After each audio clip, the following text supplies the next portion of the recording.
Halo, Assalamualaikum warahmatullahi wabarakatuh. Kembali lagi bersama saya Ibu Dr. Reniati SCMSI. Sore hari ini saya akan melanjutkan untuk bagian kedua atau part 2 terkait dengan work-life balance.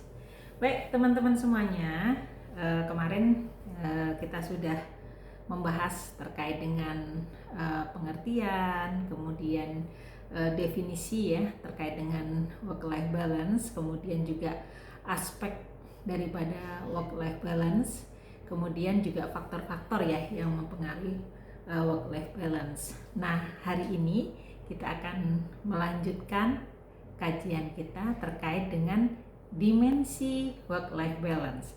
Tentunya ini sangat penting biasanya di dalam sebuah penelitian, karena setelah variabel penelitian biasanya kita mencari apa dimensinya dan apa indikatornya.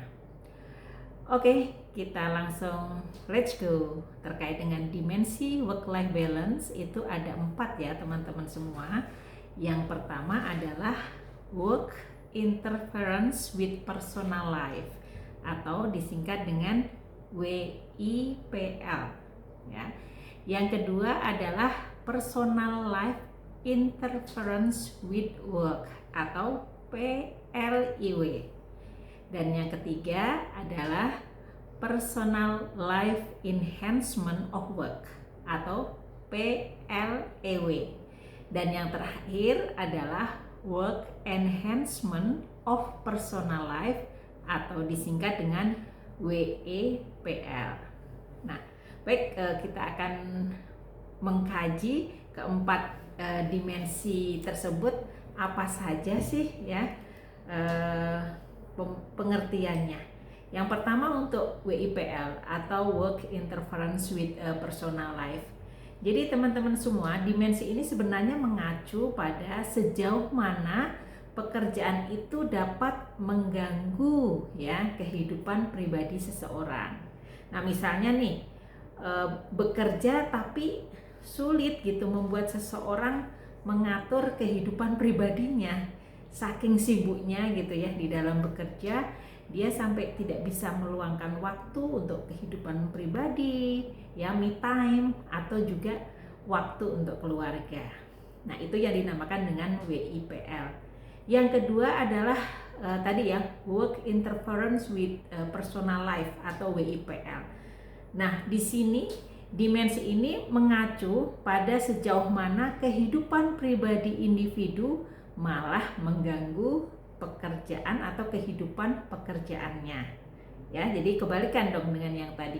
Misalnya nih, apabila seorang individu punya masalah pribadi ya, bisa dengan orang tua, bisa dengan anaknya, bisa dengan suami atau istrinya, kemudian mengganggu kinerja individu ya, sehingga di dalam menyelesaikan tugas-tugas pekerjaan di dalam organisasi dia mengalami penurunan. Yang ketiga adalah personal life enhancement of work atau PLEW. Dimensi ini sebenarnya mengacu kepada sejauh mana kehidupan pribadi seseorang itu dapat meningkatkan performa individu ya dalam dunia kerja. Nah, di yang ketiga dan keempat ini tentunya bermakna positif ya. Misalnya seperti apa? Nah, kalau individu merasa senang ya dikarenakan kehidupan pribadinya menyenangkan ya, saling support ya, maka ini tentunya akan membuat suasana hatinya itu selalu bahagia, sehingga ini mempengaruhi ya kinerjanya di dalam organisasi. Sering ya ada pepatah yang mengatakan, pilihlah orang atau pemimpin yang sudah selesai dengan dirinya sendiri. Nah, kayaknya ini cocok nih dengan dimensi PLEW ini. Jadi personal life enhancement mendorong of work ya.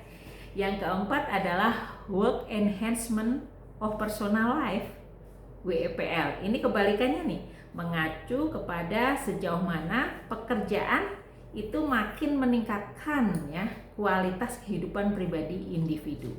Misalnya keterampilan yang sudah dia peroleh di dalam bekerja Contohnya nih, kalau orang manajemen gitu ya, dia ada ilmu untuk mengatur waktu atau memanajemen waktu atau mengelola keuangan ya. Kemudian dia terapkan dalam kehidupan rumah tangganya.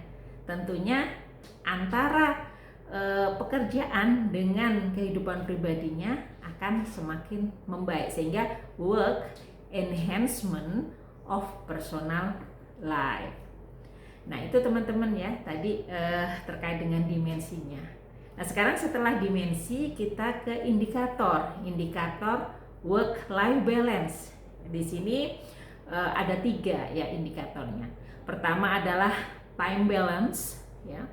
Kemudian yang kedua involvement balance, kemudian satisfaction balance. Nah, apa itu time balance? Time balance ini sebenarnya merujuk pada jumlah waktu yang diberikan oleh individu baik bagi pekerjaan maupun hal-hal di luar pekerjaannya, misalnya untuk keluarga. Jadi kan harus balance nih time-nya ya, antara keluarga atau dirinya dengan pekerjaan. Yang kedua adalah involvement balance ya. Ini merujuk pada jumlah atau tingkat keterlibatan secara psikologis dan komitmen suatu individu dalam pekerjaannya maupun hal-hal di luar pekerjaannya. Jadi harus balance juga involvementnya, keterlibatannya secara psikologis maupun komitmen.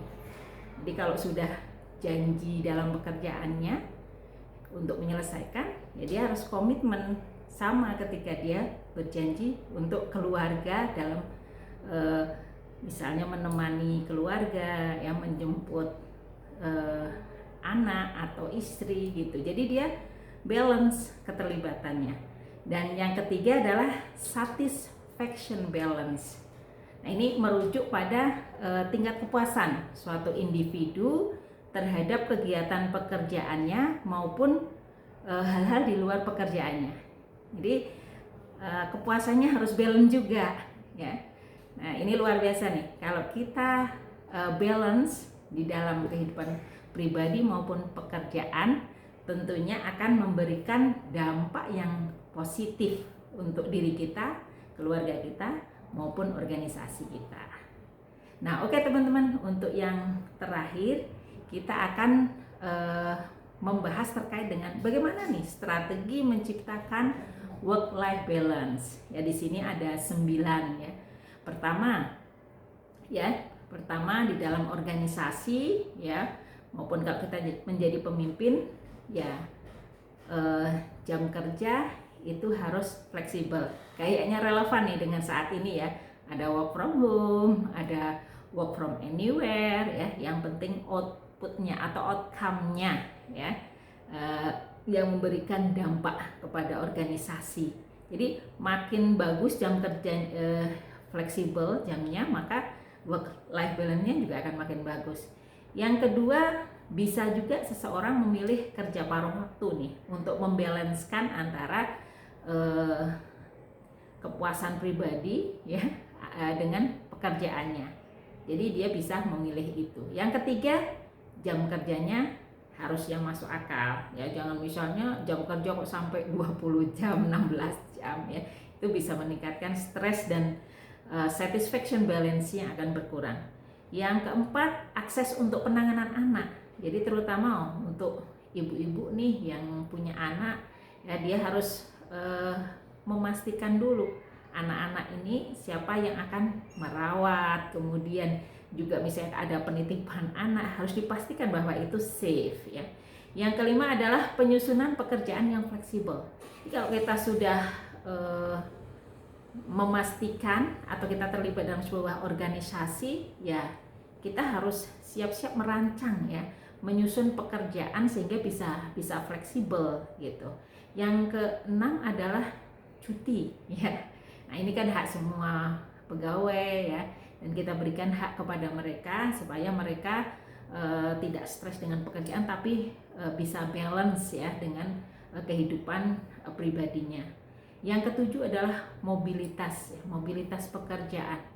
Nah, ini penting juga, misalnya kalau pekerjaannya hanya di belakang meja misalnya ya dia harus punya kegiatan-kegiatan yang mobile juga sehingga tidak cenderung bosan gitu dengan pekerjaannya.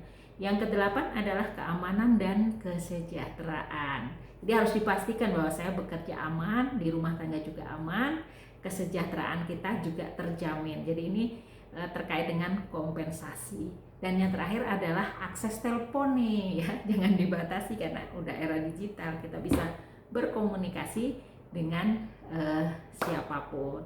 Nah, dari strategi itu tentunya kita berharap ada manfaat ya untuk pribadi maupun organisasi. Tentunya untuk individu apa? Pertama, meningkatkan kepuasan kerja. Yang kedua, semakin tinggi nih keamanan kerja atau job security karena turnovernya tentunya akan semakin rendah ya, tidak keluar masuk pekerjaan. Kemudian yang ketiga itu meningkatkan kontrol terhadap work life environment ya, jadi lingkungan kerja, iklim kerja semakin bagus, mengurangi tingkat stres kerja, dan tentunya meningkatkan kesehatan fisik dan mental. Nah teman-teman semuanya, apa dampaknya atau manfaatnya terhadap organisasi? Tentunya ini sangat baik ya, karena akan mengurangi ketidakhadiran atau keterlambatan dari pegawai ya. Kemudian yang kedua tentunya yang sekarang lagi didorong adalah meningkatkan produktivitas, komitmen, dan loyalitas karyawan, mengurangi retensi pelanggan ya, pelanggan jadi semakin loyal terhadap kita, dan mengurangi turnover karyawan ya. Demikian yang bisa saya sampaikan terkait dengan work life balance ya. Jangan lupa untuk work life balance kita juga harus balancing antara hubungan kita hablu minallah wa hablu minannas ya, hablu minallah wa hablu minannas, hubungan kita dengan Allah Subhanahu wa taala dan hubungan kita dengan sesama manusia. Sampai jumpa di materi selanjutnya. Assalamualaikum warahmatullahi wabarakatuh.